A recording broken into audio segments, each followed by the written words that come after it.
Estimados alumnos, en primer lugar me presento. Mi nombre es Mauricio Báez, eh, kinesiólogo, y la primera petición que les voy a realizar, entiendo que ya están fuera del del horario laboral, pero necesito que puedan prender sus cámaras para poder conocerlos y asociar detrás de ese nombre, de todas esas fondo negro y letras blancas, poder asociar ahí a algún rostro.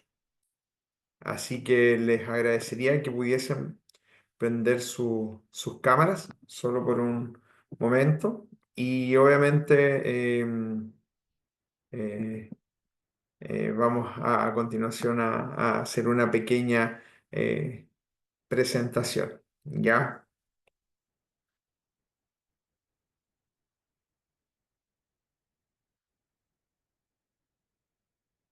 Mm,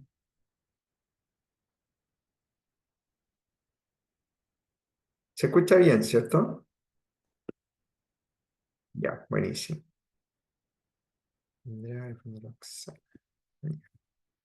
vamos en 18, quedan como dos. Ya.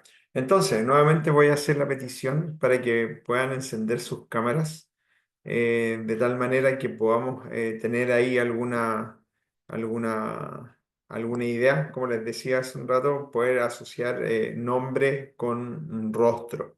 ¿Ya? Y quisiera pedir a alguien voluntario, primera persona voluntaria, para que pudiese quizás de pequeña presentación, a qué área corresponden y algo importante, cuál es si es que han estado expuestas a una situación en donde hayan tenido que aplicar primeros auxilios. ¿Algún voluntario o voluntaria?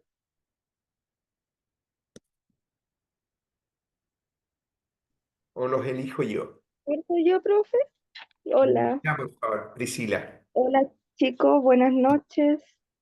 Mi nombre es Priscila Saavedra, pertenezco al área de grandes empresas, asistente comercial.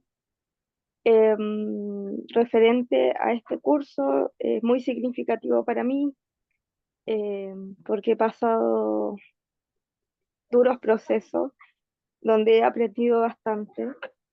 Eh, Vengo llegando de una licencia larga porque he pasado por tres pérdidas importantes en mi vida, en las cuales he estado en hospitales.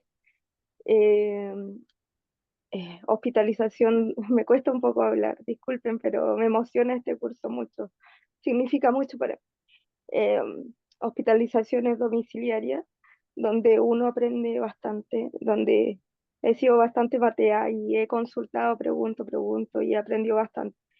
Por tanto, tengo un poquito de noción, porque siempre hay algo más que aprender, de tomar la presión, el de saturación, y Ya. como les digo, pasé por cosas bien terribles, de ver cómo una persona se va deteriorando por esta enfermedad llamada cáncer. Dos personas muy cercanas, mi tío y mi abuelo y mi papá, y estuve en ese proceso donde tuvimos como familia que aprender todo esto y básicamente desde el fallecimiento de mi papá creo que entendí que es sumamente importante conocer, aunque sea un poquito, tomar una presión, tomar un termómetro, porque muchas veces quizás no lo sabemos, como me dijo una vez una enfermera. ¿Acaso tú no eres mamá que no sabes tomar la temperatura? Cuando estaba en el hospital con mi tío. Y yo le dije, no, no soy mamá, pero usted me puede enseñar y usted es la persona a cargo acá en el hospital. Y bueno, así se va aprendiendo, pero creo que es sumamente importante y las ramas, o sea, los temas que expusieron el otro día Alejandra y William, creo que son bastante importantes y que todos debiéramos tener conocimiento. Así que Como reitero, estoy muy emocionada por este curso, quiero aprender mucho más. Tengo solamente una pincelada de lo que he aprendido en la vida, lo que me tocó, porque realmente nadie elige pasar por eso tan terrible y no se lo doy. Eso, así que, profe, Ya, estoy muy emocionada, quiero aprender lo más que se pueda, quizás voy a preguntar más de lo normal, quizás, no sé, no, pero está bien. bueno, creo que así es la única forma de aprender. Muchas gracias. Ya, Y estoy buenísimo. conectada desde las 7 porque Muy pensé bien. que no me iba a poder conectar, así que traté de conectar. Hoy día he andado con un dolor horrible de cabeza desde ayer, pero se me ha ido pasando, creo que, no sé, he ido liberando durante el día emociones, porque quizás también pues, el cuerpo te abandona a veces, te juega malas pasadas y quizás también, como le digo, es tan significativo esto para mí que quizás también es una forma de mi cuerpo expresar. Ya, Así que buenísimo. Muchas gracias, Priscila, muchas gracias. por, Disculpen por por compartir. explayarme mucho. No, está bien. Muchas gracias por compartir y yo creo que hace una pequeña, breve introducción acerca de lo que significa primeros auxilios. Yo creo que a veces puede ser eh, uno puede, uno puede pensar de que esto lo pueden realizar solo aquellas personas que trabajan en salud, aquellas personas que están muy capacitadas y que por tanto cuando ocurre alguna situación, lo que nos queda lo que les queda a aquellas personas que no están familiarizadas con ello es mirar hacia el lado y ver cómo la situación se lleva a cabo, se desarrolla. Pero mi intención es otra, tanto con el grupo ayer como con ustedes. ¿Son todos de Santiago o hay gente en región?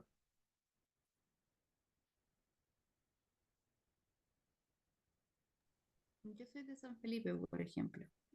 ¿Victoria? San Felipe.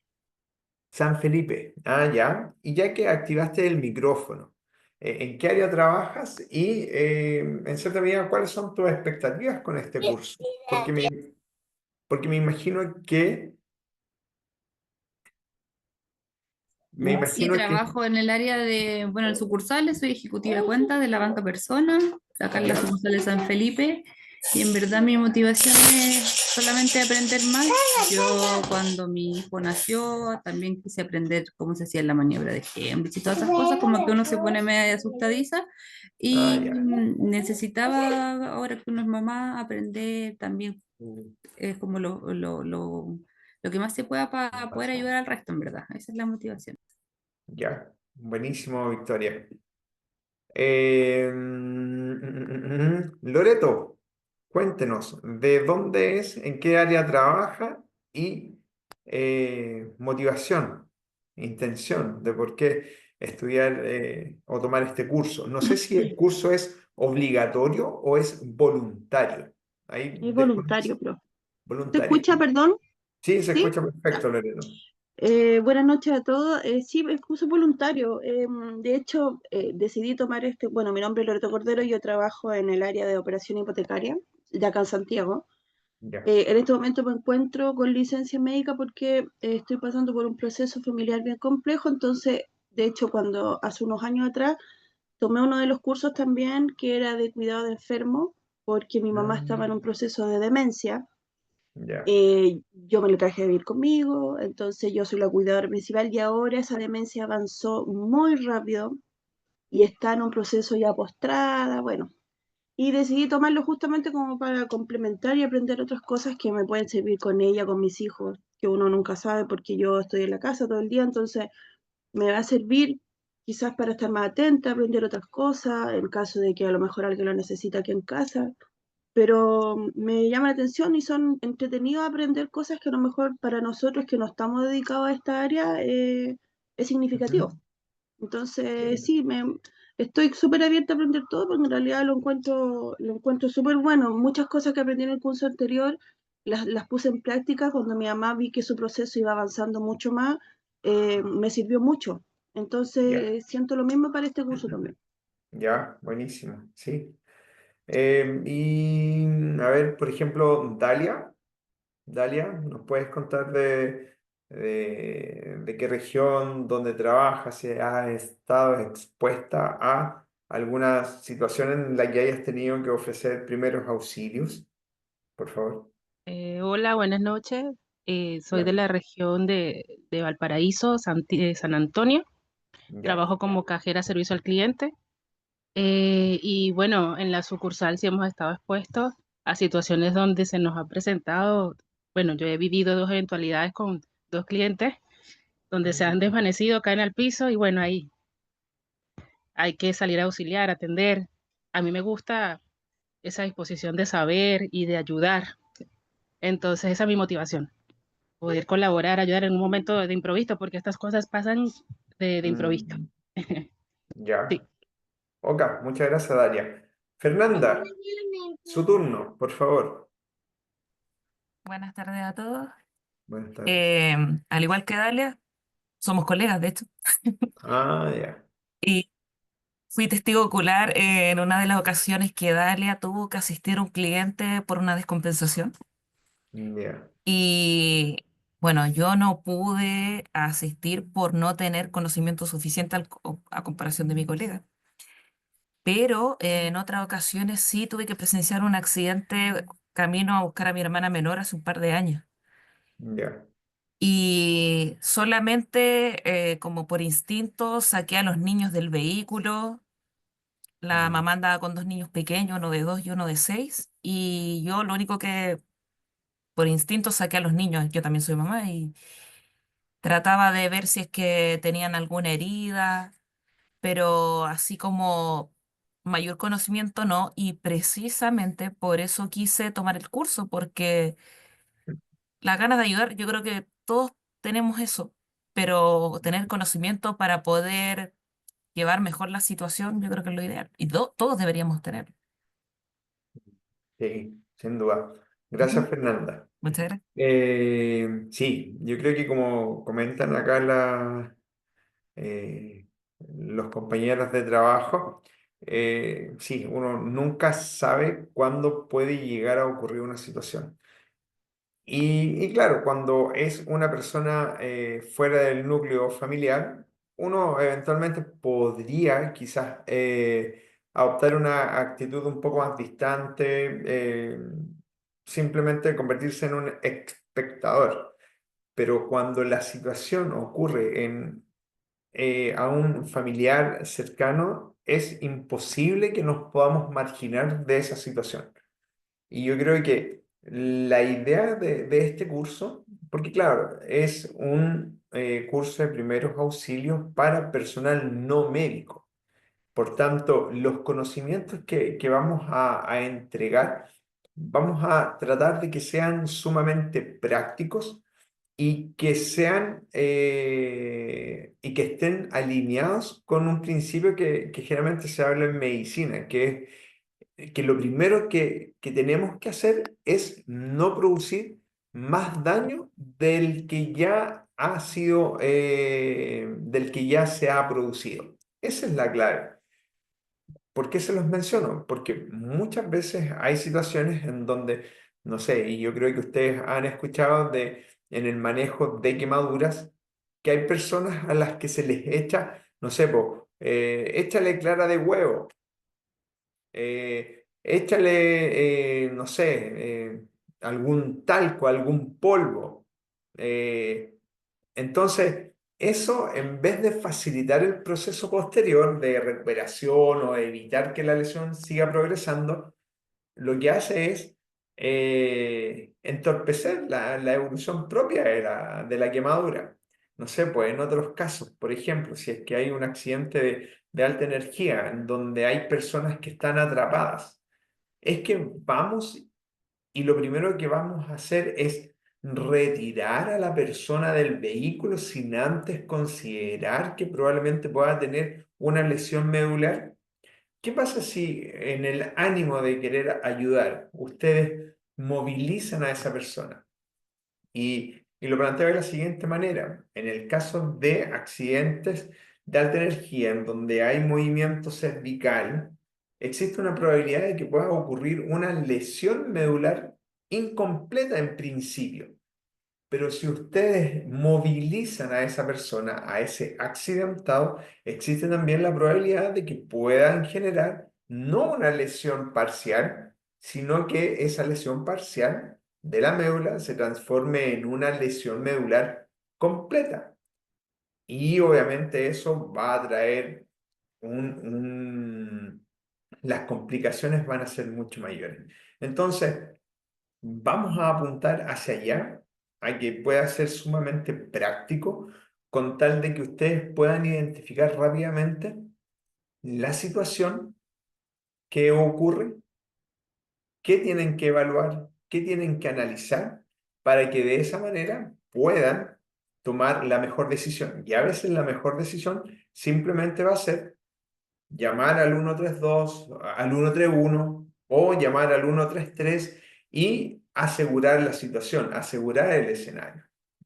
Esa es la idea, por lo menos en esta primera parte. Después vamos a tener un rol mucho más activo en el caso de que exista alguna emergencia. Por ejemplo, en el caso, como alguna de ustedes mencionó, en el caso de una obstrucción de la vía aérea por cuerpo extraño, o en el caso de que exista algún paro cardiorrespiratorio en donde sí o sí vamos a tener que realizar reanimación cardiopulmonar, masaje cardíaco. Entonces, vamos a adentrarnos en esto y para ello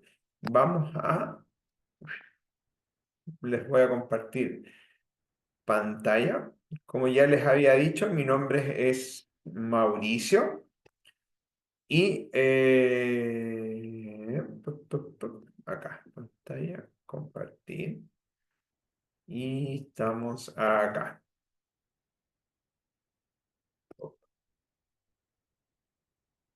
Ahí está.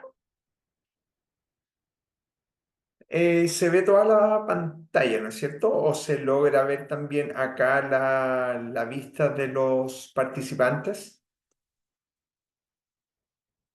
A ver si me ayudan con eso. Ahí, ya.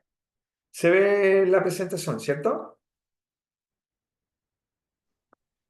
Sí se Sí, ve. ¿Se ve? Sí, Ya, bueno, buenísimo. Entonces, vamos ahora. Eh, ya, ahí, ok. Sí, estoy grabando. Ya, entonces lo que vamos a ver es primeros auxilios y reanimación cardiopulmonar básica. ¿Hay alguien que me pueda decir, ya como su nombre lo dice, qué es lo que son los primeros auxilios? ¿Qué entienden ustedes por primeros auxilios?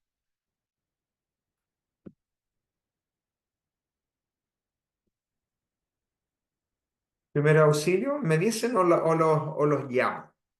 O les pido que me indiquen. Grupo B. Vamos a ver. Chu, chu, chu. Natalia, ¿está Natalia?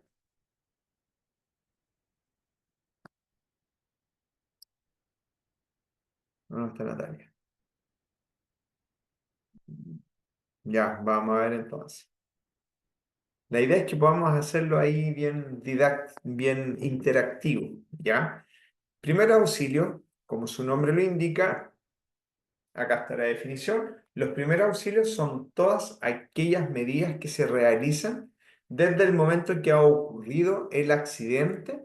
¿Hasta dónde? ¿Hasta cuándo?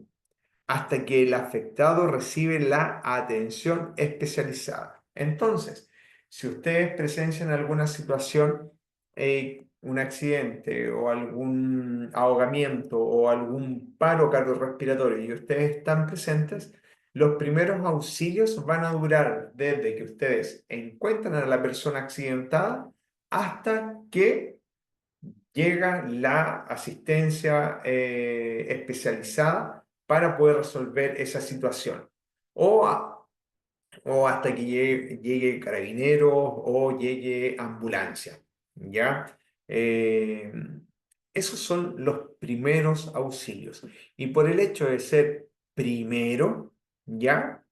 Tienen que ser lo más efectivos, seguros, tanto para la persona que va a realizar los primeros auxilios, como también para el accidentado. Principios generales de los primeros auxilios. Es casi uno podría pensar que es de perogrullo, pero hay personas que frente a una situación, frente a un accidente, frente a alguna obstrucción de la vía aérea, frente a un paro cardiorrespiratorio, frente a un apretón de dedos de los niños con la puerta y empieza a sangrar de manera profusa, lo que no hacen es el punto número uno, conservar la calma. A veces cuesta, sin duda, conservar la calma, sobre todo si es un familiar y sobre todo si son menores de edad y sobre todo si son nuestros hijos, porque obviamente hay una aprensión especial hacia ellos. Pero lo primero que tenemos que hacer es conservar la calma a prueba de todo, nervios de acero, porque ¿qué pasa si no logramos conservar la calma? Probablemente vamos a transmitir nuestra ansiedad, nuestra inquietud, nuestro miedo hacia el accidentado. Y lo que no queremos es precisamente eso. Ya tenemos a un accidentado, a una persona que chocó en moto y que probablemente pueda estar sangrando o puede que haya experimentado la amputación traumática de su rodilla, de su pierna.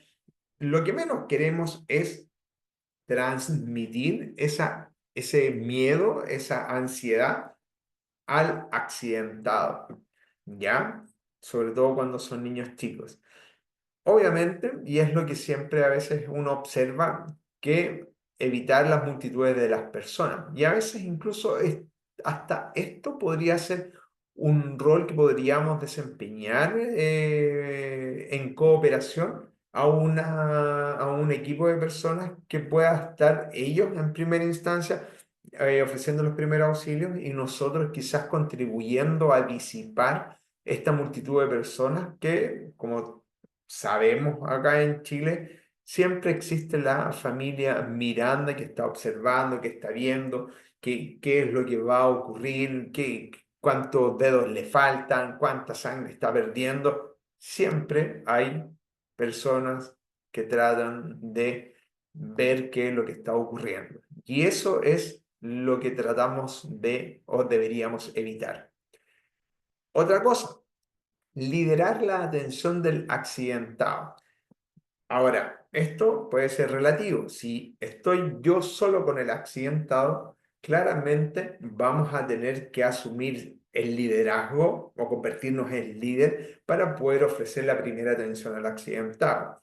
Ahora, en un contexto quizás más abierto, en el banco, por ejemplo, si hay una situación de riesgo, hay algún accidente, hay alguna descompensación y justo al banco va un médico que va a depositar un cheque y él asume el liderazgo de la atención del accidentado, ok, uno puede dejar que el médico, la persona especializada, asume el liderazgo, pero nosotros no debemos de mirar hacia el lado, irnos a nuestra caja. No, tenemos que estar disponibles para poder ofrecer la ayuda que sea necesaria. Probablemente el médico en el hospital, probablemente el médico en el banco va a realizar las maniobras que son necesarias, pero tiene que existir otra persona que pueda quizás llamar al 131 o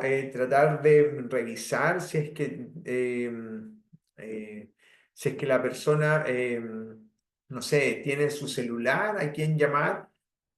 mm, no nos podemos hacer o ignorar o olvidarnos del rol que podríamos llegar a asumir. No podríamos menospreciar el rol. Porque claro, uno podría pensar, ya, ¿y qué voy a hacer en Miranda? Y no, perfectamente pueden contribuir a la persona, pueden ayudar a la persona para que pueda recibir los primeros auxilios. Por ejemplo, hay una persona, lo pensaba el día de ayer también, ¿qué vamos a hacer si una persona, si vemos un incendio y yo estoy viendo que las llamas se están iniciando, nadie más lo ve? ¿Qué vamos a hacer? Vamos, sin duda, vamos a tener que liderar la atención del accidentado. Vamos a tratar de entrar, obviamente, y siempre y cuando no sea un riesgo para nosotros, vamos a tratar de hacer algo para poder ayudar a esa persona o a ese niño que pueda estar en la casa. Y ahí nos desplazamos o nos caemos al número 4, en donde dice no mover al accidentado. Puede ser relativo. ¿Por qué? ¿En qué casos no moverían a un accidentado? Por favor, chicos. ¿En qué casos no moverían a un accidentado? Cuando se cae, se pega en la cabeza. Ya, ok. ¿En qué caso sí moverían al accidentado?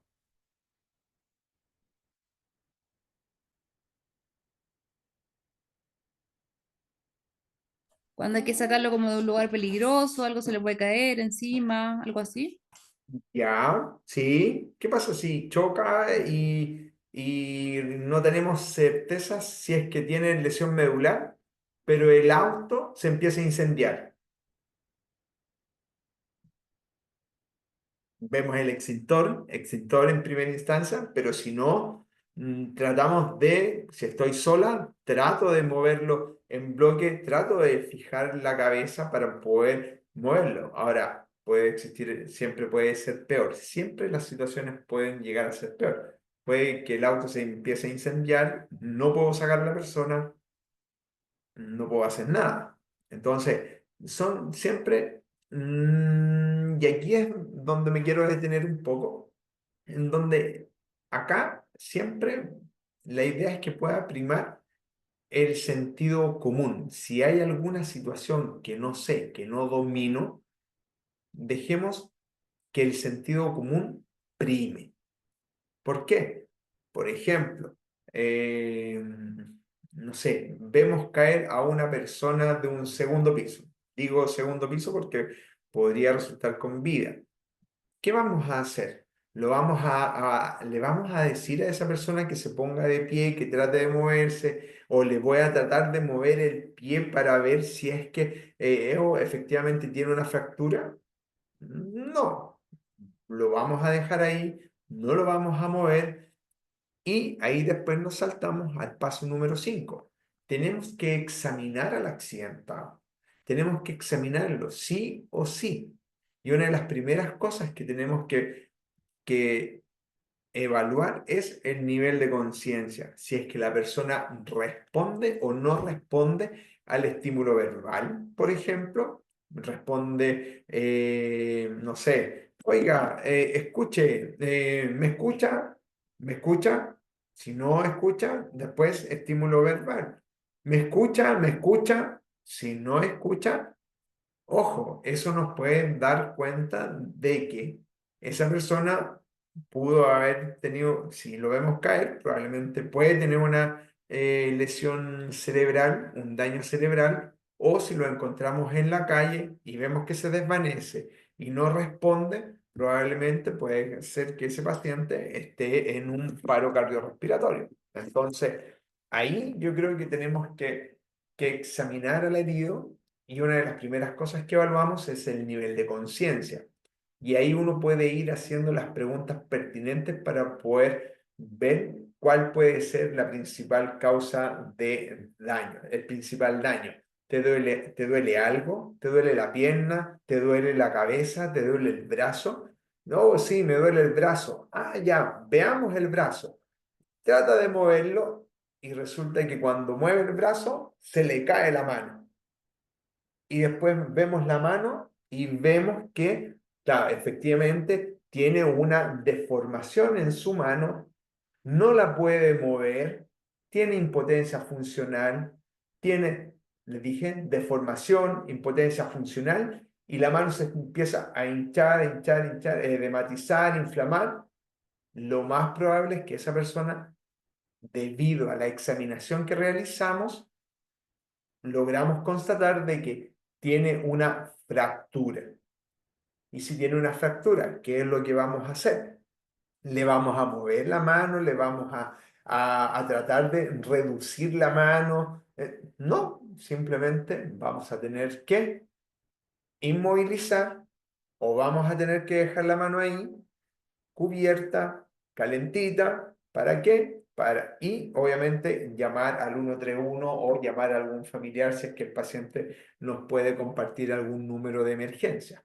Entonces, es súper importante que podamos examinar al herido, y una de las mejores formas de examinar al herido, siempre y cuando tenemos la posibilidad de que él nos hable, es haciendo preguntas dirigidas.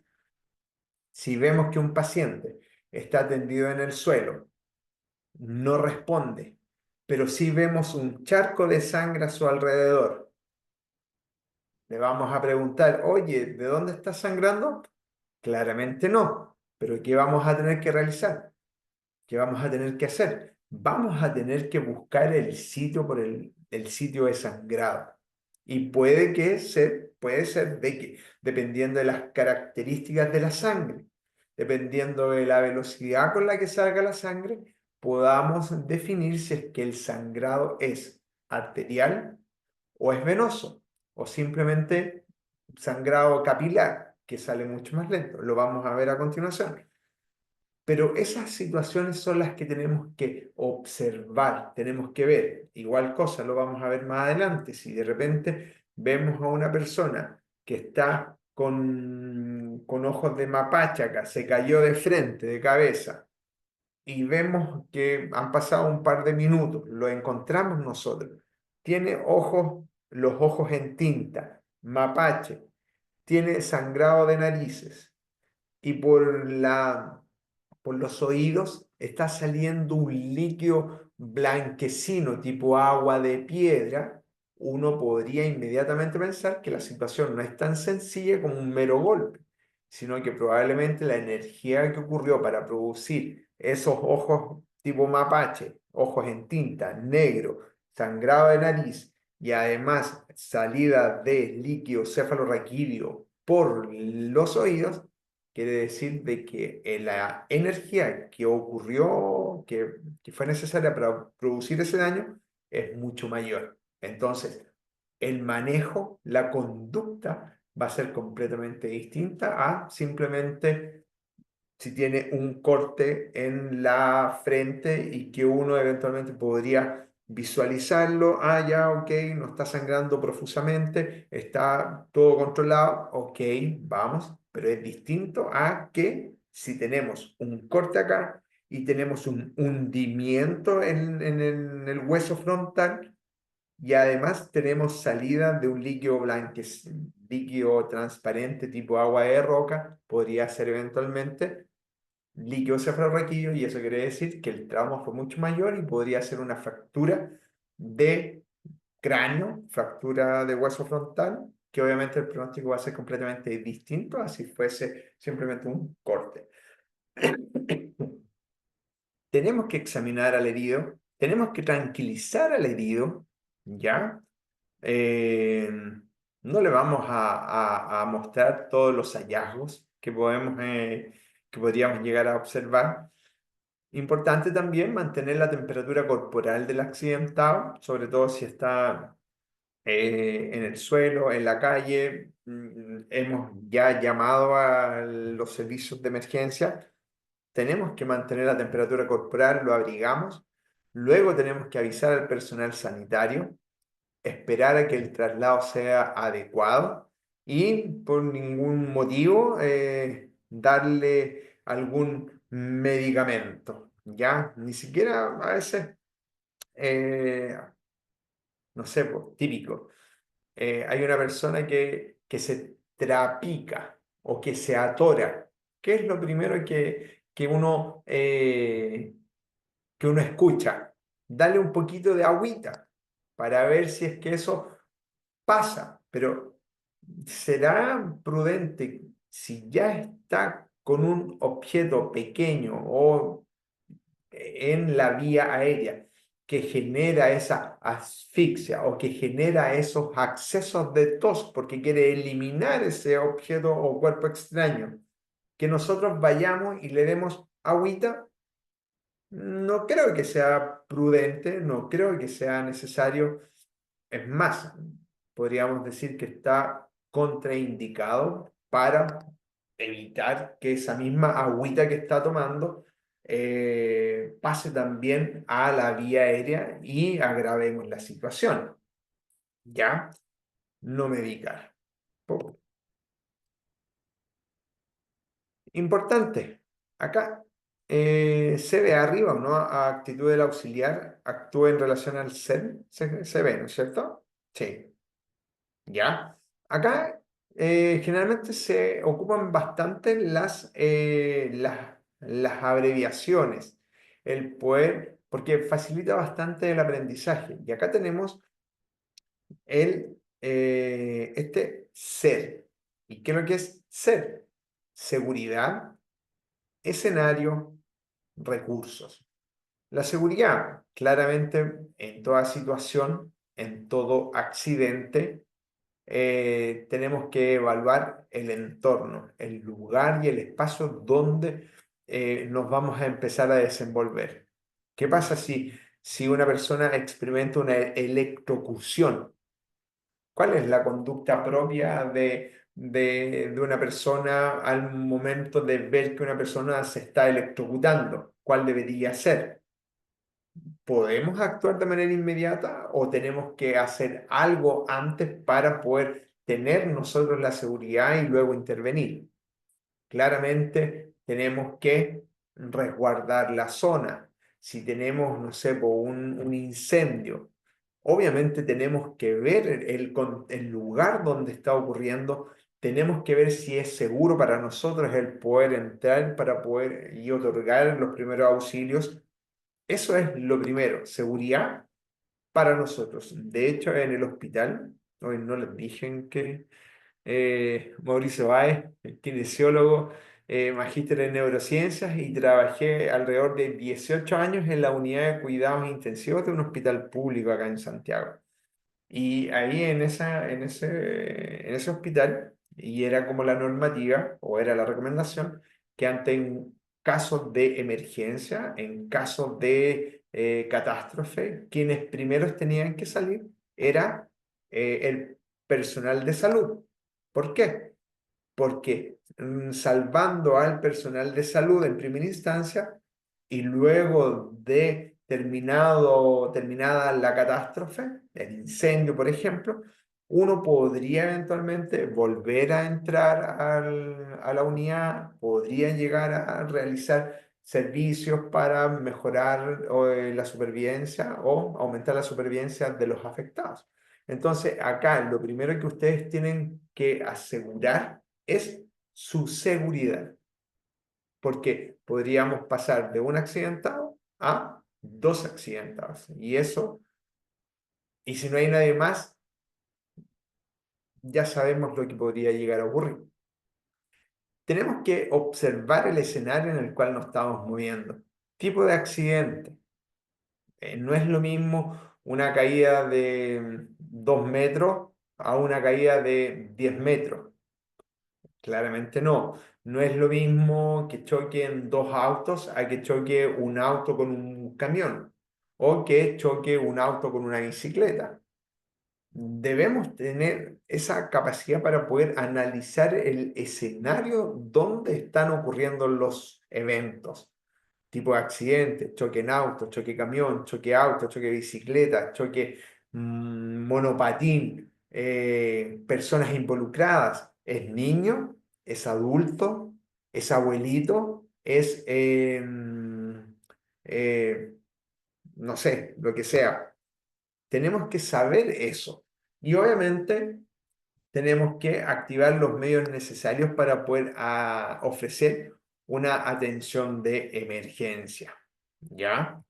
Y ahí aparece la sigla PAS. ¿Y qué es lo que es PAS? Acá aparece protege, avisa y socorre. Entonces, al aplicar el PAS acá, tenemos que protegernos, proteger al accidentado, hacer una visión, una panorámica del escenario donde estamos y luego entramos a avisar para luego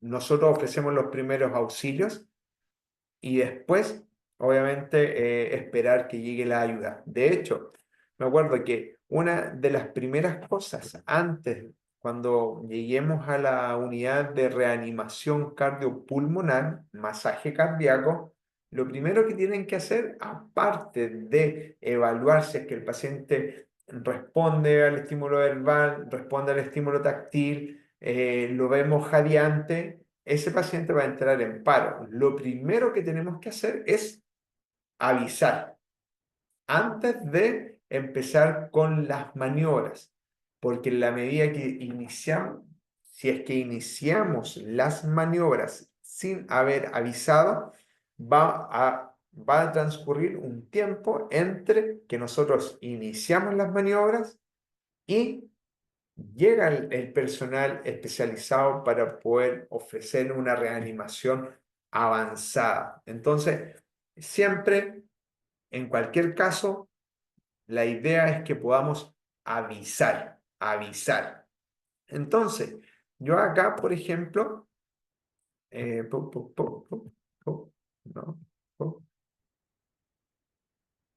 ocultar panel de... Ocultar... No. Ocultar panel de video. No se, no se esconde, ahí se esconde. Por ejemplo, acá en este caso tenemos una situación. Por ejemplo, ¿cómo lo podría hacer? Se me fue el nombre. ¿Cómo lo podría hacer usted, grupo B? Bárbara. Bárbara Ulloa. ¿Está por ahí Bárbara Ulloa? Sí, aquí estoy. Bárbara, mire, resulta que usted ha presenciado un accidente. ¿Usted de dónde es? Yo soy de Paine.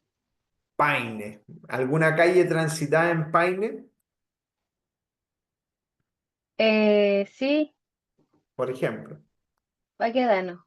Baquedano, ya. Imagínese que usted ve pasar a una camioneta a exceso de velocidad, cruza la calle con luz roja y usted presencia ese accidente. ¿Cuál debería ser la forma en cómo debería avisar a los servicios de emergencia antes de que vaya a ofrecer los primeros auxilios? ¿Qué haría? Considerando esto que tenemos acá Ujú. en el ángulo. ¿Cómo lo haría usted? Se llama servicio de emergencias, avisa de que hubo un accidente, de cuántas víctimas hay. ¿Ya? Por ejemplo, Eh, imagínese que invente usted un caso. Juguemos aquí a los roles. ¿Cómo lo haría usted? Llamaría al servicio de emergencia, avisaría que hay dos víctimas que fueron atropelladas, que no se pueden mover, que están ¿Ya? con ensangrentadas. Ya, ok. Ya, sí, podría. Roxana, Roxana Farfán, está Acá por estoy. aquí. Roxana, ¿cómo usted podría complementar esa situación? Dándole realidad y dramatismo. ¿Cómo lo haría? Aló, soy Em, Roxana. ¿Usted de dónde es Roxana? de Calama. Újale, ¿ya? El mismo caso. Invente usted. A ver si veo presente un accidente. Primero revisaría si no hay menores de edad, bebé, Ya, pero obviamente. pero primero llamaría. ¿A quién llamaría? Claro, llamaría a ambulancia, carabinero. Ya 131, llamo, entonces recreemos la situación. Mi nombre es Roxana. Mi número de teléfono es el 555-428-22 ¿Y estoy dónde? Estoy a ver, en la calle más transitada, que es Granaderos, ¿Ya? frente de sucursal, ex sucursal BCI.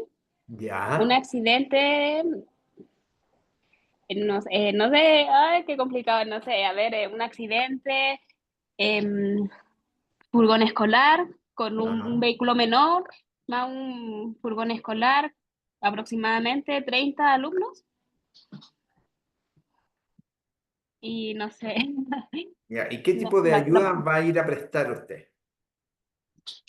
eh, bueno, si no tengo conocimiento, en realidad visualizar que los menores de edad no estén accidentados, que se vean, que estén bien. Y ¿Ya? si tuviera un poco más de conocimiento, como dijo usted, primero el no verbal, a ver si todos reaccionan o cuando uno, claro, pues cuando uno les dice si están bien, si tienen, ¿cómo se llama esa reacción auditiva? Ah, ya, sí, estímulo verbal, después Claro, estímulo táctil, ¿ya? claro. ¿Y cortaría? Mm, no sé, avisando solamente. Ah, ya, corta y se queda ahí. No, claro, pues si no tengo conocimiento, porque si no lo tengo, estorbaría. A lo mejor puedo sacar a un niño y le puedo hacer más daño de lo que ya están dañados, quizás. Ya. Acá dice, no debemos colgar a no ser de que el operador de carabineros o de salud indique hacerlo. No se olviden de Ujú, eso. ¿Por qué? Porque puede que sea necesario recabar más información con respecto a los accidentados. Probablemente la persona que esté respondiendo tenga dificultades para poder ubicar quizás el lugar de la emergencia y necesita quizás tener alguna calle de referencia. O a lo mejor en principio usted vio simplemente 30 niños, pero en realidad se enfocó en el furgón, pero no en el otro auto en donde iba probablemente el papá con los tres niños. Ah, ya, entonces no debemos de cortar a no ser de que el operador indique hacerlo. Y no se olviden de esto. No es que a lo mejor si no sé, si me da miedo quizás aplicar los primeros auxilios, ya el hecho de poder llamar a la calma a los niños, ya el solo hecho de estar ahí con ellos puede ser de una importancia, puede ser muy importante, muy valioso. Probablemente evitar que se acumulen las personas. Si no sé, preguntar qué persona tiene conocimiento de primer auxilio. Eso es ahora, porque la idea es que después tenga conocimientos de primer auxilio y pueda desarrollar el primer auxilio. Probablemente acá si vemos que la situación no es para nada compleja, vamos a decirle a los chicos, oigan, quédense acá. Vamos a examinar si es que hay un niño que puede estar sangrando, puede tener un sangrado de nariz solamente, porque se golpeó con el asiento de adelante. Pero si solo se lleva la mano a la nariz y vemos que está sangrando, ok, vamos a tener que hacer algo. ¿Ya? ¿Ya, Roxana? lo comprendo, gracias. Ok, vale. Tenemos acá a oh, Alejandra. ¿Estás por ahí?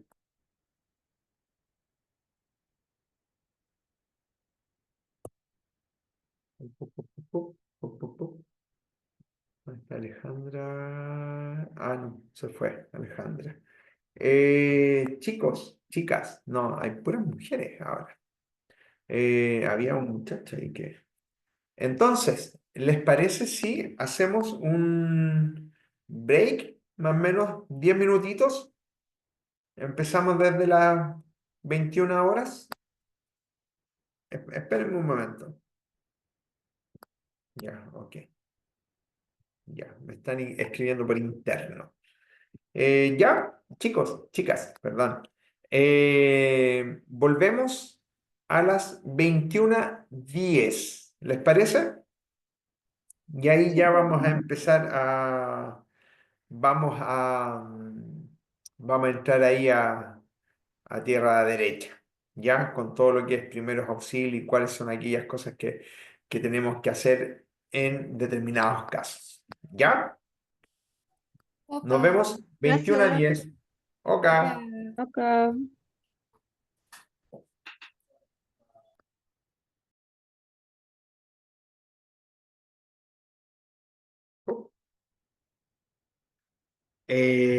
Ahora vamos a proceder con la presentación y lo que vamos a ver ahora es cuáles son los primeros auxilios que vamos a ofrecer en el caso de que nos enfrentemos a personas con lesiones traumáticas. Y nuevamente, valga la redundancia, que puede ser desde personas familiares, desde caídas. A veces uno se pone a pensar en la cantidad de accidentes que pueden ocurrir en niños, en adultos mayores, en la calle. Es la posibilidad de que uno pueda presentar un accidente que requiera quizás que otra persona nos dé primer auxilio es valiosísima. Por ejemplo, yo como soy kine me toca atender muchos pacientes con fractura de cadera. Y muchas veces aquellas personas que sufrieron una caída y se fracturaron la cadera han permanecido literal 3 horas en la casa tratando de llegar al celular porque no tenían forma de llegar al celular. No podían ni siquiera arrastrarse para poder llegar al celular. Entonces, imagínense que nosotros nos enfrentamos a una situación así en la calle.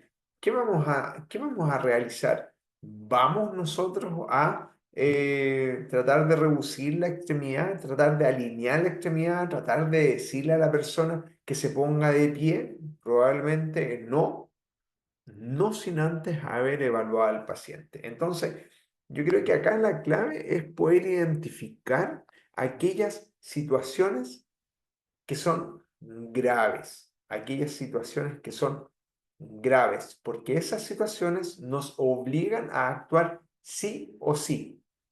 Y ese actuar sí o sí puede incluso simplemente cubrir una herida o simplemente puede implicar el movilizar al accidentado de una posible fuente de riesgo. A ese punto quiero llegar.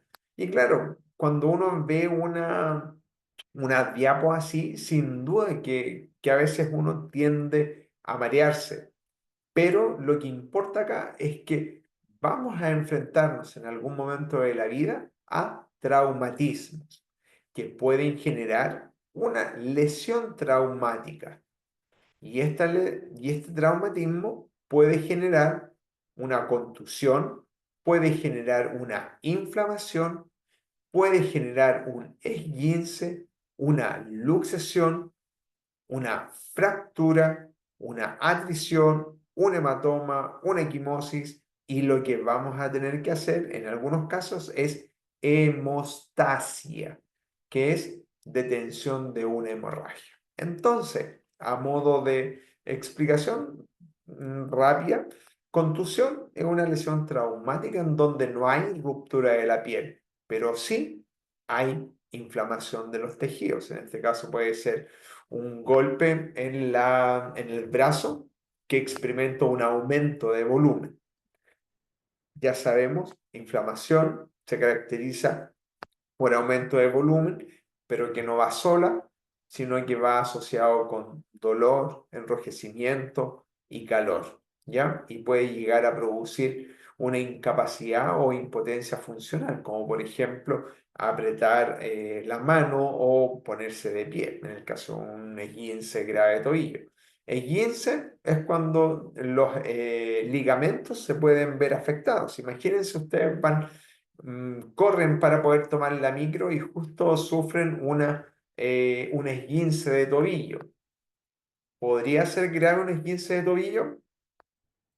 Sí y no. Sí, dependiendo del grado de inflamación que experimente el tobillo. es distinto. La mayoría de estos síntomas de inflamación, de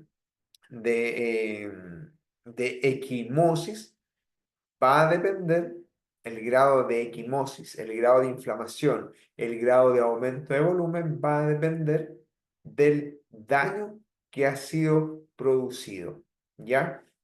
Por ejemplo, si me esguinzo el tobillo, pero es solo un esguince tipo 1, probablemente se me va a colocar un poquito negro, se me va a formar un moretón alrededor del tobillo. Pero si ese esguince progresa a un tipo 2 o un tipo 3, créanme que van a tener el tobillo como como un melón, por así decirlo. Súper hematoso, inflamación, ha ocurrido ruptura de capilares en la zona del tobillo. Claramente eso nos va a indicar que la gravedad del traumatismo, la gravedad de la lesión traumática es mayor. Lo mismo con la luxación. Existe pérdida de continuidad de las superficies articulares. Las más frecuentes puede ser a nivel de hombro, cuando este huesito, el húmero, se desplaza fuera de la cavidad donde tiene que ir, se luxa. Entonces, vamos a aprender también cuáles van a ser aquellas medidas que tenemos que adoptar en el caso de una luxación. Cuáles van a ser las medidas frente a una fractura. Cuáles van a ser las medidas que vamos a adoptar frente a una atrición. ¿Y qué pasa cuando hay una formación de un hematoma? ¿Ya? Y vemos que ese hematoma comienza a aumentar de volumen, a aumentar de volumen. Vamos a saber, vamos a aprender qué es lo que ocurre. Y acá, equimosis, cuando tenemos rupturas de capilares más pequeños y sale sangre en napa, por así decirlo, y que genera un moretón. Tenemos entonces una contusión, que puede ser un golpe donde no hay ruptura de piel y puede generar una equimosis o un hematoma, ¿ya? ¿Cuál de los dos es más grave? El hematoma. ¿Por qué? Porque hay ruptura de vasos sanguíneos de mayor calibre, que pueden ser venosos o capilares. Mientras que la equimosis hay una extravasación de sangre, o sea, extravasación quiere decir que extra, fuera, vasación, vaso, proceso de salida de sangre desde los vasos hacia el tejido subcutáneo y se debe a ruptura de capilares, lo que forma el moretón, ¿ya? Entonces, ¿cuáles van a ser los primeros auxilios que vamos a aplicar? ¿Qué podríamos hacer frente a una contusión en donde observamos una equimosis o un hematoma? Aplicar frío, Y aplicar hielo. exactamente, hielo, alguna compresa, no el cold pack que llaman, a veces cuando lo colocan directo sobre la piel puede llegar a generar adherencia a la piel y puede producir un desprendimiento al momento de retirarlo. Por eso recomiendan envolverlo y aplicar frío sobre la zona afectada. Básicamente eso. Y eso lo que hacen los futbolistas cuando salen lesionados. ¿Qué es lo primero que les ponen cuando tienen una lesión en tobillo, por ejemplo? Una bota de hielo, ¿para qué? Para poder disminuir la inflamación, ¿ya? Y eso siempre y cuando no exista algún compromiso óseo, siempre y cuando no exista alguna deformación o siempre y cuando el dolor sea excesivo. Y obviamente un vendaje inmovilizador, ¿ya? Tratar si el golpe o la contusión es a nivel de codo, podríamos inmovilizar de manera transitoria el codo para evitar que tenga movimiento y con ese movimiento pueda exacerbar, por una parte, el dolor y dos, pueda exacerbar el daño hasta que no se demuestre lo contrario. ¿Ya? Si es llevado después a la urgencia y le toman una radiografía que no muestra fractura, ok, la inmovilización podría estar de más. ¿Ya? Y obviamente reposo con la zona contundida en alto. De preferencia, no vamos a tener 48 horas el brazo elevado para nada, pero sí recomiendan que como parte del manejo frente a lesiones contusas, para disminuir el edema, aplicar frío, reposo y elevación. ¿Esto qué sería? ¿Hay pérdida de piel? ¿Hay pérdida de continuidad de la piel? No, ¿cierto? Yo no veo las imágenes. ¿Está compartiendo pantalla? Porque no se ve Sí, la diapo. ¿no? No. ¿Ninguna? No, ninguna. No, no se ve nada. No, No se ve nada, nada. nada. ¿Pero por qué no avisaron? Oh. Y Yo le ahí, escribí al chat. oh, no, es que generalmente Ahí sí. cuando... Ahí sí. Chu. Ya, entonces, ahí se ve, ¿cierto? Sí. Entonces, estábamos acá. Es que acá, generalmente cuando comparto pantalla, ahí se ve. No está compartiendo. ¿Está mostrando diapositivas? Sí, estaba mostrando diapositivas. Entonces, acá tenemos lo que les mencionaba. Primer auxilio en lesiones traumáticas, que podemos tener una 15, una luxación, una fractura, una tricción y hematoma y equimosis. Y acá lo que les decía, que frente a una contusión podemos tener una equimosis o un hematoma. Y en la equimosis es el típico moretón, que es por ruptura de capilares sanguíneos, mientras que el hematoma se acumula sangre en los tejidos blandos o en una cavidad corporal. Y la diferencia entre equimosis y hematoma es que el hematoma es por ruptura de vasos de mayor calibre. ¿Qué vamos a hacer? Vamos a aplicar frío, un vendaje inmovilizador si es que la zona, si es que la lesión ocurre en una articulación, ¿ya? Y vamos a tener reposo en alto, no por 48 horas, sino que vamos a ir alternando. Y acá está. Esto, ¿qué sería? ¿Hay pérdida de piel o continuidad de la piel?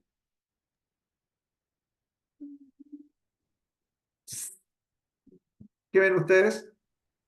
No, Solo No hay hematoma. continuidad de la piel. Esto, ¿qué sería? hematoma. Considerando estas dos Hematoma. definiciones, Ah, ¿Hematoma? Equimosis. ya, equimosis, Hematoma. hematoma. ¿Quién dijo hematoma? No, equimosis. Exactamente. Corresponde a una equimosis porque la cantidad de sangre que se acumula no es tal y esto generalmente obedece a rupturas de capilares, vasos de pequeño calibre, capilares sanguíneos. ¿Ya?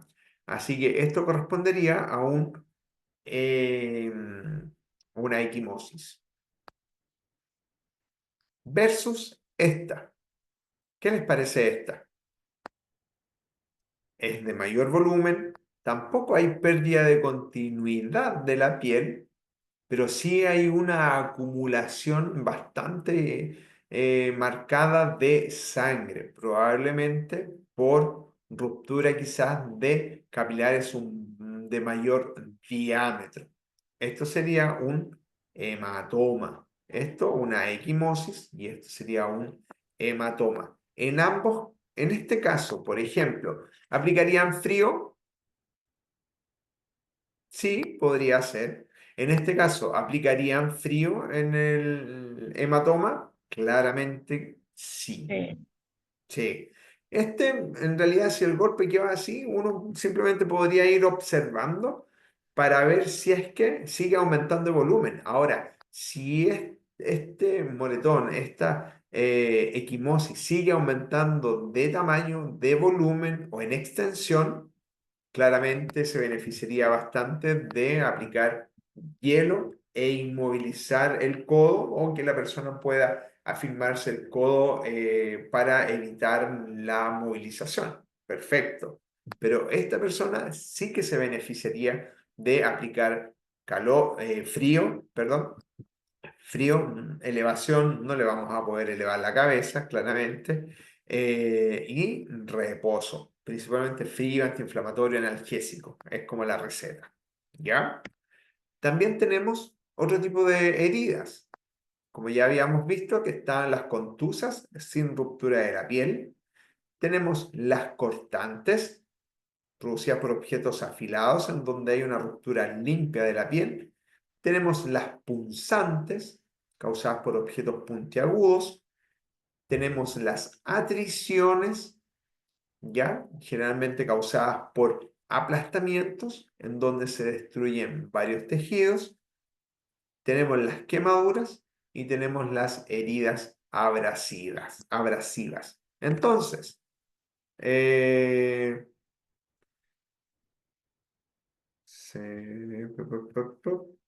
¿cuál sería esta? ¿Qué tipo de herida sería esta? Punzante. Punzante. Bien. ¿Qué tipo de herida sería esta?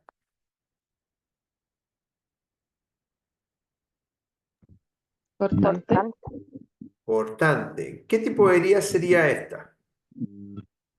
Uy, ¿contusa? Puede No. ser. No. Miren, fíjense.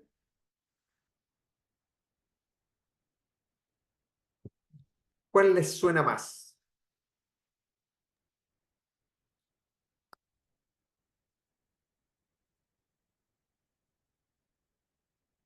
¿Cuál creen ustedes que es esta?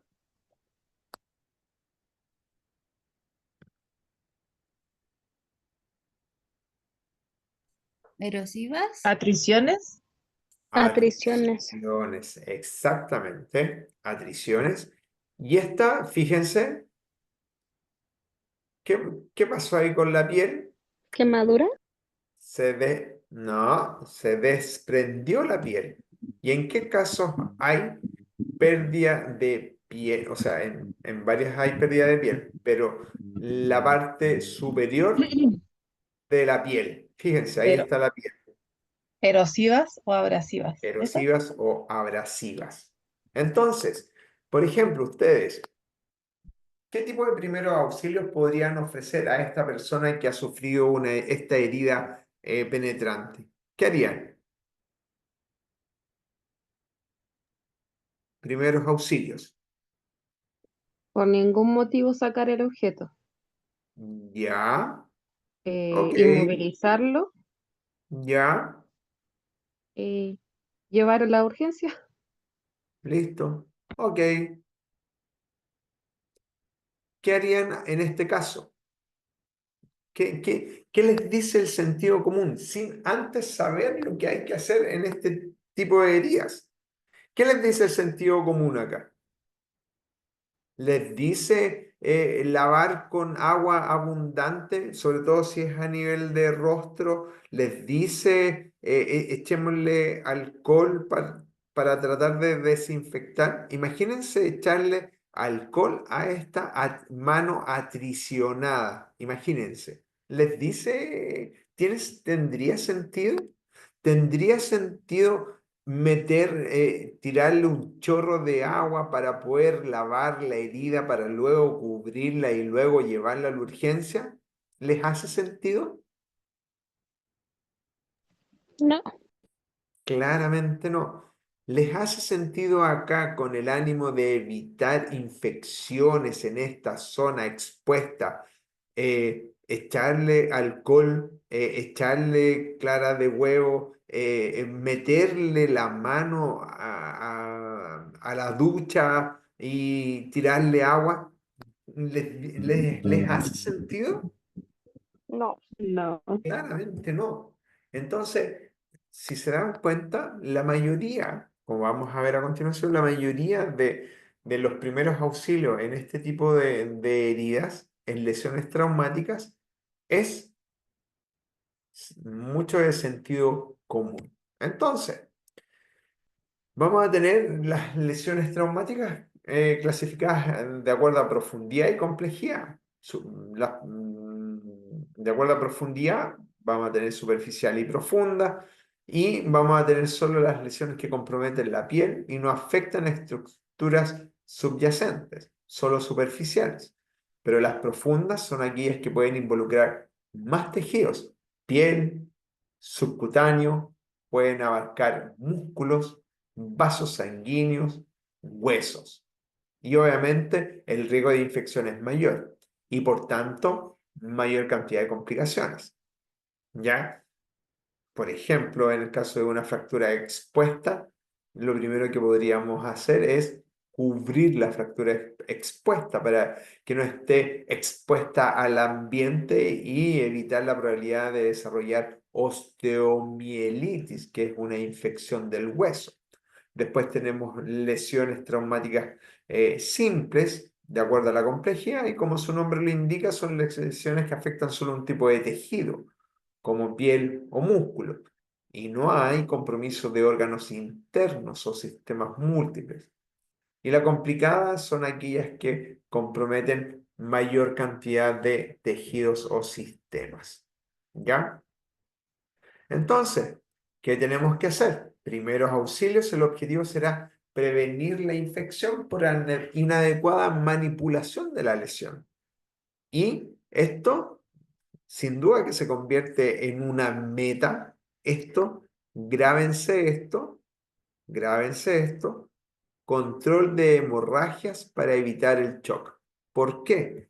Porque probablemente una lesión así puede verse muy inofensiva, hasta que no exista pérdida de sangre. O sea, riesgo vital. Claramente esta mano atricionada tiene la complicación, o sea, probablemente ese dedo haya que amputar, no lo sabemos, pero está relativamente estable. Esta mano está relativamente estable, insisto, dentro de lo que representa la vida del paciente. No sé si me siguen. Porque, ¿qué pasaría si existe ruptura por acá pasa la arteria radial? ¿Qué pasa si la atrición comprometió la arteria radial y tenemos un sangrado profuso por parte desde ese lugar? Claramente eso ya representa una gravedad mucho mayor y obviamente eso nos obliga a actuar con mayor celeridad y adoptar otras medidas. Pero este corte no representa, que se entienda bien, no es que no represente una urgencia, sino que no representa una urgencia vital, a no ser de que acá puedan haber pasado a llevar alguna arteria y empiece a sangrar de manera profusa. O existe quizás el corte un poco más arriba con compromiso del nervio, por ejemplo, facial, en donde vemos que parte de la cara, como dicen, se comienza a caer. ¿Por qué? Por lesión nerviosa. Puede ser nervio trigémino o nervio facial. Claramente eso inmediatamente se convierte en una emergencia mayor, pero viendo uno este corte, ok, vamos tranquilo, vamos a la urgencia, veamos qué hacemos. Acá, igual cosa. Acá, por mucha sangre que se vea, no está sangrando profusamente. Pero si llegas a sangrar profusamente acá, puede llegar a comprometer la vida del paciente. ¿Por qué? Porque el paciente podría caer en un estado de shock. ¿Ya? ¿Por qué? Porque ha presentado una hemorragia que puede tener su causa por lesión de vaso venoso ¿ya? Un vaso venoso o un vaso arterial, ¿ya? Así que eso grábenselo bien. Controlar la hemorragia para evitar el shock, ¿ya? ¿Por qué? Porque eso constituye una emergencia y eso perfectamente nos podría llevar a un paro cardiorrespiratorio y eso perfectamente nos podría llevar a la muerte, ¿ya? Entonces, ¿qué vamos a hacer? ¿Se acuerdan que yo le había mencionado que tenemos que hacer hemostasia? Ok, vamos a tener que detener la hemorragia o el sangrado siempre y cuando sea activo y cuando sea activo. Acá dice limpiar la herida con antiséptico. Claro, en este caso uno podría eventualmente en los bordes realizar aplicar antiséptico o acá quizás, pero en estas zonas aplicar antiséptico yo lo reservaría una vez que el paciente ya esté en un centro especializado de manejo de heridas, en un centro hospitalario. Yo no me atrevería a administrar un antiséptico ahí. Lo que sí podría hacer es cubrir la herida, sin duda. ¿Por qué? Para que por el roce no se siga dañando y para evitar que pueda contaminarse y de esa herida se pueda infectar. No vamos a tener al paciente caminando de una manera normal, con la extremidad balanceándose mientras camina. No, claramente vamos a tener que afirmar la mano, desarrollar un sistema, generar un cabestrillo para que la mano en este caso pueda disminuir su movilidad, ¿ya?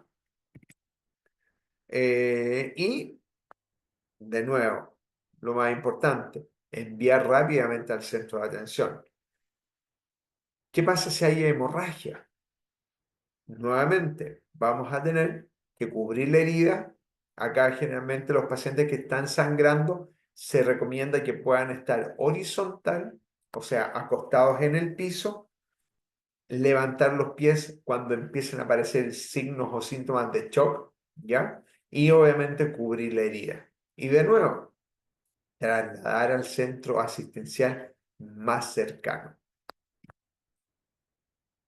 Medidas dirigidas a detener una hemorragia. Esto es súper importante porque, como les decía, si no logramos realizar una adecuada hemostasia, pero más aún, si no logramos identificar, queridos estudiantes, si vemos un sangrado, tenemos que saber debemos identificar cuál es tenemos que identificar de dónde está saliendo esa sangre. ¿De dónde está saliendo? ¿De alguna extremidad? ¿Del tórax? ¿De cuero cabelludo? ¿De brazo? Tenemos que identificar en primer lugar, el lugar o el sitio de sangrado. Eso es clave. Después, ¿qué es lo que tenemos que hacer? Es identificar el tipo de sangrado. Tenemos el lugar de sangrado, después tenemos que identificar el tipo de sangrado. ¿Por qué? Porque no es lo mismo un sangrado venoso que un sangrado arterial. Y obviamente esos dos no es lo mismo que un sangrado capilar, ¿ya? ¿Por qué?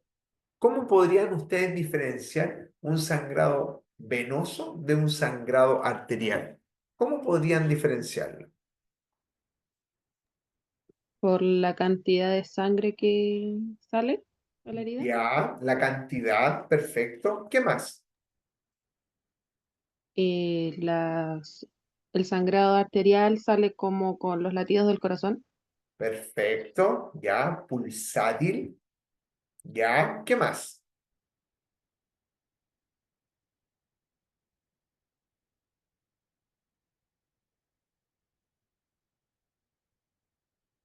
Puede ser el color, ¿ya? La sangre venosa, la sangre venosa tiende a ser menos roja, menos roja brillante. Ahí hay menos presencia de oxígeno, está desoxigenada y está con mucho CO2 ahí. Versus la sangre arterial, que es mucho más, como decía la compañera, pulsátil, mayor velocidad, mayor cantidad y una coloración roja brillante. Entonces, si vemos en el caso de que veamos una poza de sangre, tenemos que identificar de dónde está saliendo sangre si es que nosotros somos los que estamos presenciando eso. Tenemos que ofrecer primeros auxilios. ¿Por qué? Porque probablemente al perder mucha sangre puede caer en shock, puede ocurrir lo que llaman una hipovolemia, hipo bajo, volemia, volumen dentro del sistema circulatorio que puede llevar a que le llegue menos sangre al corazón, el corazón bombea menos sangre, ¿a dónde? A los órganos nobles, como por ejemplo cerebro, y también menos sangre para poder irrigar el propio corazón a través de las coronarias. Entonces, si empieza a perder mucha sangre, cae en hipovolemia, el corazón no bombea, el cerebro no se irriga, por tanto, se compromete de conciencia y el corazón no se irriga, por tanto, no tiene energía, no tiene oxígeno, no tiene glucosa y por tanto cae en un paro cardiorrespiratorio y es completamente prevenible o podría haber sido prevenible si es que nosotros hubiésemos identificado el sitio de sangrado y hubiésemos hecho la hemostasia adecuada. Fernanda, por favor, dígame. Profesor, la pregunta que me surge, disculpe, es en los pacientes diabéticos, ¿el tipo de lesión influye también en ciertos colores de su sangre? El tipo de lesión, en el caso de que fuese Cuando les algún... genera como la gangrena. Ah, ya, ya. Tú me preguntas para diferenciar específicamente Cuando tienen lesiones, claro, o cortes. pero el tipo de sangrado, pero va enfocado hacia, Los colores también. o sea, pero la coloración de la sangre, ¿te refieres? Ujú, ¿O claro, simplemente el tipo de lesión? el color más que nada. Color de la sangre. ¿Hay cierta diferencia? O sea, yo creo que la diferencia arterial venosa se mantiene independiente de la patología. Distinto sería que a lo mejor una persona, no sé, pues una persona que llaman EPOC, enfermedad pulmonar obstructiva crónica, con oxígeno domiciliario, probablemente la sangre de esa persona va a ser claramente distinta a la que puedes tener tú, la que puedas tener tú o yo, por el hecho de que manejan concentraciones de oxígeno mucho menor y concentraciones de CO2 mucho mayor. Entonces, ahí probablemente uno podría tener dificultades para poder discriminar si es que es arterial o venosa. ¿Por qué? Porque la arterial ya está con menos oxígeno, pero a nivel arterial, la coloración, a nivel o en pacientes diabéticos, el nivel o la coloración de la sangre no debería diferir demasiado para poder identificar si es que es arterial o venosa. Ahora, no sé si respondo a tu pregunta o querías apuntar a si es que el tipo de lesión que pueden presentar los pacientes diabéticos podría ser distinta en cuanto a recuperación, en cuanto a profundidad. No sé si va por ahí, Fernanda, Sí, más bien va por la segunda parte.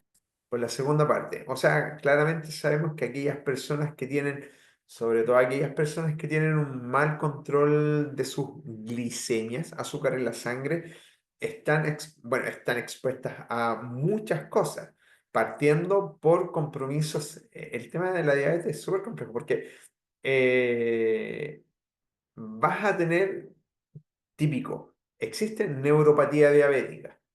O sea, si las personas diabéticas no se toman o no asumen un control de sus glicemias, van a empezar a experimentar un daño subclínico que en un par de años más las va a tener súper comprometidas. ¿Por qué? Porque es un daño, como digo, subclínico, silencioso, y las personas generalmente no lo notan hasta cuando empiezan a experimentar los efectos de las glicemias altas. Y es por eso que tenemos la neuropatía diabética, o sea, existe afectación del sistema nervioso, existe la cardiopatía diabética, existe la nefropatía diabética, existe alteraciones cutáneas que claramente van a determinar un paciente mucho más vulnerable, y no solo más vulnerable, sino que además van a tener tiempos de recuperación mucho más prolongados, y en el caso de que experimenten alguna lesión, van a tener un sistema inmune mucho más deprimido para poder hacer frente a posibles infecciones oportunistas que aparezcan en la lesión. Entonces, el contexto de un paciente diabético es súper complejo, y es tan sencillo como poder tomar sus medicamentos, tener un control de dieta adecuado, tan sencillo como es. No sé si va por ahí, Fernanda, no sé si logro responder tu pregunta. Sí, súper bien. Muchas gracias. Ya, buenísimo. Entonces, volvemos nuevamente. Es necesario poder encontrar el sitio del sangrado, el lugar, después identificar si es que es un sangrado arterial o venoso. ¿Por qué? Porque un sangrado venoso podría ser manejado simplemente con técnicas de compresión, ¿ya? ¿Compresión 1 minuto, 2 minutos? No, todo el tiempo que sea necesario. ¿Hasta qué? Hasta que cese el sangramiento. Si no cesa y ya tengo el apósito ya ensangrentado, relleno, no saco el apósito. ¿Por qué? Porque probablemente al momento de sacar ese apósito para colocar el otro nuevo, puede que arrastre algún coágulo, algún tapón, al, no costra, porque la costra ya es, pero sí coágulo que se está formando al momento de presionar con el apósito. Entonces, identificamos que es venoso, comprimimos fuerte, se nos llena, se empapa ese apósito, vuelvo a colocar otro y comprimo. ¿Hasta que veamos que el apósito que hemos puesto o que la tela que colocamos ya nos está empapando? Ok, zafamos, lo logramos. Pero el tema, y es sumamente importante que se aprendan esto, que puede ser necesario una oclusión. ¿Dónde creen ustedes que deberían presionar u ocluir para que no ocurra sangrado si es que el daño es arterial? ¿Distal a la lesión o proximal a la lesión?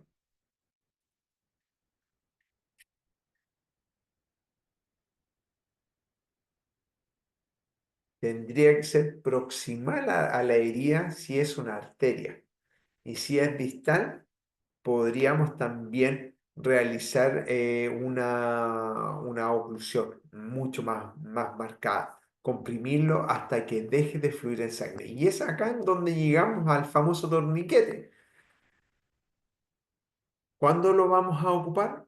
En sangramientos arteriales. Vamos a ligar el miembro afectado por sobre la herida, en el caso de que sea, o sea, como es arterial, va a tener que ser sobre la herida hasta que pare de sangrar. Considerar la precaución de desligar cada 15 minutos durante 3 a 5 minutos. Y acá es cuando uno empieza a evaluar, a juzgar, a considerar. Ayer les presentaba el caso de un muchacho que se había caído en moto y había sufrido la amputación traumática de su rodilla. Obviamente, al experimentar una amputación traumática de su rodilla, quedaron expuestos todas las arterias, todas las venas, y empezó a presentar un sangrado profuso. En ese caso, ¿por qué medida optarían ustedes para poder hacer hemostasia? No nos queda más que el torniquete. Llegamos, nos sacamos el cinturón como en las películas y hacemos el torniquete. ¿Por qué? Porque la idea es detener la salida de sangre para evitar, para controlar la hemorragia y de esa manera no caigamos en shock y de esa manera no caigamos en paro cardiorrespiratorio. Ahora, lo dejamos puesto el torniquete en este paciente que sufrió la amputación traumática de rodilla. Yo creo que perfectamente. ¿Por qué? Porque no hay ningún tejido adistal, no tenemos pierna, no tenemos pie que necesitemos oxigenar, que necesitemos irrigar. Por tanto, daría lo mismo, pero sí con el torniquete estaríamos produciendo una interrupción, estaríamos interrumpiendo la salida de sangre venosa y arterial al exterior y, como les digo, y les repito y les recalco, estaríamos evitando la hemorragia y la posibilidad de caer en un shock que nos puede llevar a un paro cardiorrespiratorio. Distinto sería en donde, no sé, pues tenemos una lesión arterial a nivel de codo, por ejemplo, la arteria humeral, un corte con un meril quizás o con una sierra, en donde existe un compromiso de la arteria humeral, probablemente vamos a tener que ligar acá, tal de la misma manera en cómo nos toman, cuando nos toman exámenes, nos ponen un guante, probablemente en este caso tendría que ser una compresión, un torniquete mucho mayor, pero sí en ese caso deberíamos de ser súper juiciosos para poder evaluar la coloración de la mano a distal. Tenemos acá sobre el codo la lesión, tenemos que sí o sí en 15 minutos tenemos que llegar a un centro asistencial y entre medio quizás ir dando algunas pausas, ¿ya? Algunos respiros al torniquete. Entonces, en caso de atriciones, ¿se acuerdan cuáles eran las atriciones? Esta. Ustedes ya me dijeron ya. ¿Vamos a hacer un torniquete? No. ¿Vamos a realizar compresión para que no siga sangrando? No. ¿Vamos a realizar? No, tampoco. ¿Qué vamos a hacer? Simplemente vamos a realizar, vamos a hacer hemostasia suavemente, no vamos a comprimir, no vamos a tratar de presionar, no porque ese sangrado no es grave, no es grave, está sangrando como llaman en napa, no está perdiendo mucha sangre, perfecto, posibilidades de shock reducida, posibilidad de paro cardíaco reducido, probabilidad de muerte reducida. ¿Me asusto? Sí, por el tema estético, por la piel que está colgando ahí. Pero ¿puede llevar a la muerte a un paciente esta lesión? Claramente no. Ah, ya, ok. Entonces me relajo. ¿Qué es lo que hago? ¿Dónde está? Acá. ¿Qué es lo que hago? Cubro la herida simplemente y lo traslado a un centro asistencial. ¿Qué hago en casos de heridas punzantes torácicas, que es como el caso más grave? Cubro la herida, sello la herida y nada más. ¿Y qué hago? Lo llevamos al hospital. Nada más que eso. No vamos a tratar de manipular el objeto, no vamos a tratar. Ahora, depende mucho del tamaño del objeto. Claro, si uno piensa, imagínense esta estructura a nivel torácica. O sea, perfectamente podría dañar pulmón, perfectamente podría perforar alguna cavidad cardíaca, algún ventrículo, alguna arteria. Y justo podría pasar a llevar algún sistema, alguna de las arterias que irrigan el corazón. Entonces, ¿cómo lo vamos a saber? Con otros síntomas. Pero tenemos que tener claro, acá en la mayoría de las lesiones traumáticas, el enfoque tiene que ser en hacer hemostasia. Como les digo, ninguna de estas lesiones nos va a producir la muerte a no ser de que exista compromiso vascular, sistema venoso, sistema arterial, no nos va a causar la muerte. Por tanto, tenemos tiempo para poder cubrir y trasladar, cubrir y trasladar, a no ser de que tengamos heridas de cráneo, en donde claramente tenemos que mantener a la persona inmóvil, acostada, calentita y cubrir la herida, especialmente si es un traumatismo encefalocraniano, un TEC abierto con salida de tejido cerebral hacia el exterior. ¿Y qué vamos a hacer? Nosotros lo vamos a llevar, si es solo nosotros lo vamos a llevar, claramente no. Tenemos que avisar, informando quiénes somos, dónde estamos, el tipo de persona, adulto pediátrico, y no cortar hasta que el operador nos lo indique. ¿Ya? Distinto sería cuando tenemos heridas de cráneo con pérdida de conciencia. Tampoco tenemos la posibilidad, simplemente cubrir la herida. Fíjense, cubrir la herida, cubrir ya la herida, cubrir la herida, solo cubrir la herida. Si el paciente tiene una lesión de mano y puede caminar, ok, vamos al centro. Si tiene una lesión de extremidad inferior, probablemente vamos a tener que esperar a que llegue la urgencia para poder trasladarlo de una manera segura. Pero es, la mayoría, cubrir y trasladar. Por ejemplo, yo la otra vez le apretaron los dedos con la puerta a mi hijo. Sangró profusamente, profusamente. Ya, ok. ¿Está sangrando? Sí. ¿Voló la piel? Voló la piel. Ok. ¿No sangra profuso? ¿Llora? Sí. Ok. Mantener la calma, transmitir seguridad al chico. Ok. Vamos a un centro asistencial para que lo puedan evaluar y puedan identificar si es que amerita alguna lesión. Creo que perdió en esa oportunidad, no sé si una o dos uñas.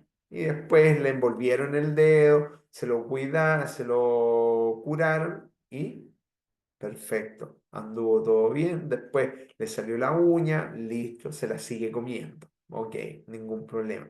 Pero todo es cubrir y trasladar, cubrir, trasladar, cubrir, avisar, trasladar si es que no se puede desplazar por sí mismo. Y la clave acá es poder identificar a aquellos pacientes que pueden caer en shock. Lo mismo pasa acá. Primero auxilio en lesiones traumáticas de cabeza. Vamos a tener casos en donde no hay un daño cerebral, ¿ya? Y en ese caso, al tener una herida, lo que vamos a tener que hacer es, nuevamente, limpiar la herida, siempre y cuando contamos con, si es que tenemos guantes, ok, nos ponemos guantes, podemos limpiar la herida de la tierra, vamos a tratar de aplicar un vendaje, vamos a tratar de controlar el sangrado, nuevamente, y después lo vamos a trasladar. Pero si hay pérdida de conciencia, vamos a tener que esperar, vamos a tener que asegurarnos de que el paciente pueda respirar y obviamente tenemos que estar monitoreando sus signos vitales. ¿Hasta qué? Hasta que lo puedan trasladar a un centro asistencial. Ahora, si tenemos un traumatismo encefalocraniano con daño cerebral, ahí cambia la cosa. Ahí tenemos que evaluar el nivel de conciencia, tenemos que ver si es que responde o no responde, si es que responde al estímulo verbal, si es que responde al estímulo, si no responde al estímulo verbal, pasar al estímulo táctil. Oiga, despierte, no responde. O si responde, preguntarle si es que siente las extremidades o no.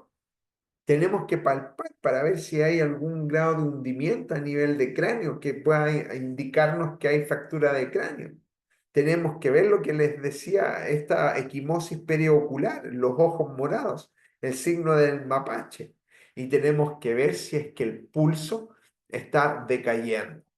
Y obviamente acá la observación es muy importante, la palpación, el poder identificar al paciente, evaluar al paciente, siempre y cuando no exista otra persona quizás más capacitada, pero si están ustedes solos, ustedes son la primera persona que se enfrenta a esta situación, tenemos que evaluarlo.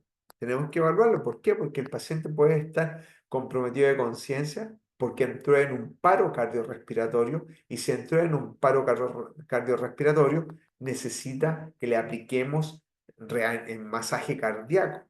Y en ese caso, ustedes pueden llegar a salvarle la vida al paciente y mejor aún, pueden evitar que se establezca una lesión cerebral producto de que no le llegó ni sangre, ni oxígeno, ni glucosa a ese cerebro. ¿Ya? Así que ojo con eso, ojo con eso. Son súper importantes. Identificar la severidad del cuadro, identificar qué tan grave es la situación. Y si es grave, entiéndase por grave, sangrado, compromiso de conciencia, ausencia de pulso, no responde, ok, hay que, como decíamos en la UCI, saltar arriba del paciente y empezar a masajear. Ya, ya Fernanda, se nos fue el tiempo. Pum, pum, pum. Ya, yo creo que vamos a llegar hasta acá. Después lo vamos a repasar. Y, ¿qué? Dudas, consultas. Tienen, es la oportunidad para poder resolver dudas que puedan tener. Por favor, soy todo oídos. Priscila, por favor. Profe, ¿va a enviar ese PPT? Eso tengo que verlo, ¿ya? Así que se los comunico, ¿ya? Nos informa la próxima clase. Exactamente, sí, ahí tengo que ver cómo funciona esto. Esta es la primera relatoría que hago en primer auxilio para esta OTEC, había hecho para otra, entonces tengo que también